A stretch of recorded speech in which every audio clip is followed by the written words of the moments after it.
আসসালামু আলাইকুম সবাইকে মাহে রমজানের শুভেচ্ছা। আর আসলে প্রতিদিন ইফতারিতে বুট পেঁয়াজু কার কার খেতে ভালো লাগে জানি না, তবে আমার প্রতিদিন খেতে ভালো লাগে না। আমি এক এক দিন এক একটা তৈরি করি। আজকের ইফতারিতে আমি তৈরি করব নুডলস আর আলুর পাকোড়া। সেজন্য আমি এখানে 2 প্যাকেট স্টিক নুডলস নিয়ে নিলাম। তারপরে আমি পানিটা বসিয়ে দিয়েছিলাম। পানিটা যখন ফুটে ফুটে আসছে ওই মুহূর্তে এখানে 1 টেবিল চামচ পরিমাণ তেল দিয়ে দিলাম আর দিয়ে দিলাম লবণ।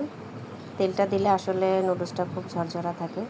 দেওয়ার পর পানিটা যখন ভালোভাবে ফুটে আসছে এর কিছুক্ষণের মধ্যে আমি নুডলসগুলোকে উঠিয়ে রাখবো। এর চেয়ে বেশিক্ষণ আমি রাখবো না, তাতে নুডলসগুলো দেখা গেছে পরে একটু নরম নরম হয়ে যায়। তাই এই মুহূর্তে আমি উঠিয়ে রেখে দিচ্ছি। এগুলো সবগুলো উঠানো শেষ হয়ে গেলে আমি এগুলোকে ঠান্ডা পানি দিয়ে ধুয়ে তারপরে এগুলোকে একটা স্ট্রেনারে রেখে দেবো পানিটা ঝরার জন্য। আর এর সাথে আমি কিছু সবজিও কুচি নিয়েছিলাম আলু, চিচিঙ্গা, পেঁয়াজ কুচি, গাজর, বাঁধাকপি এবং মটরশুঁটি, টমেটো কুচি এবং কাঁচামরিচ কুচি।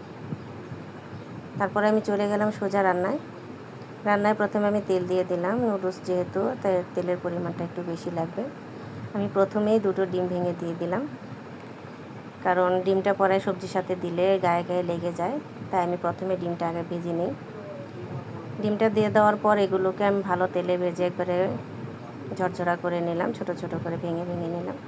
তারপরে দিয়ে দিলাম সবজিগুলো দেওয়ার পর এগুলোর মধ্যে আমি কোনো পানি ব্যবহার করব না, আমি এমনিতেই তেলে এগুলোকে ভেজে নেব। আর যেহেতু এটি মিহি কুচি করা, সবজির গায়ে কিছু পানি থাকে, ওটা শুকিয়ে গেলে এর মধ্যে আমি পরিমাণ মতন লবণ দিয়ে দিব বিট লবণ। তারপরে দিলাম গোলমরিচের গুঁড়া, সয়া সস।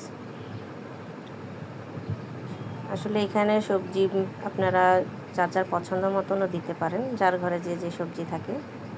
তারপরে এখানে আমি 2 টেবিল চামচ পরিমাণ টমেটোর সস দিয়ে দিলাম। তারপরে দিয়ে দেব নুডলসে থাকা যেই মশলার প্যাকেট, সেই মশলার প্যাকেট। সবগুলো মশলা আমার দিয়ে দেওয়া হয়ে গেলে তারপর আমি সবজিগুলোর সাথে এগুলোকে ভালোভাবে আমি ভেজে নেব। মশলাগুলো যেন সবজির গায়ে ভালোভাবে লাগে। এগুলো ভালোভাবে ভাজা হয়ে গেলেই দিয়ে দিলাম আমি কাঁচামরিচ কুচি আর আমার পানি ঝরিয়ে রাখা নুডলসগুলো। তারপরে আমি এগুলোকে সবজির সাথে মিশিয়ে নিচ্ছি। আপনারা দেখতে পাচ্ছেন আমার নুডলসটা কত ঝরঝরা হয়েছে। সবজির সাথে এগুলো ভালোভাবে মিক্স করা হয়ে গেলে নামানোর কিছুক্ষণ আগে আমি এখানে দিয়ে দিলাম টমেটোর কুচিটা। যেহেতু টমেটো এগুলো আগে দিলে বেশি সিদ্ধ হয়ে যাবে, সেই জন্য আমি নামানোর কিছুক্ষণ আগেই দিলাম। এই তো আমার নুডলস রান্না করা শেষ। তারপরে আমি করেছিলাম আলুর পাকোড়া। এটাতে আমি আপনাদেরকে বিস্তারিত আর দেখালাম না। আলুগুলোকে আমি ভাপ দিয়ে নিয়েছি, আর এখানে বেসন, চাউলের গুঁড়া আর ময়দা একটা মিশ্রণ তৈরি করে নিয়েছি। এর মধ্যে কিছু মশলাও দিয়েছি, হলুদ, মরিচের গুঁড়ো, আদা রসুন বাটা, ধনিয়ার গুঁড়ো, জিরার গুঁড়ো আর চাট মশলা। সব কিছু দিয়ে আলুগুলোর গায়ে আমি মেখে একটা একটা করে আমি ভেজে নেব।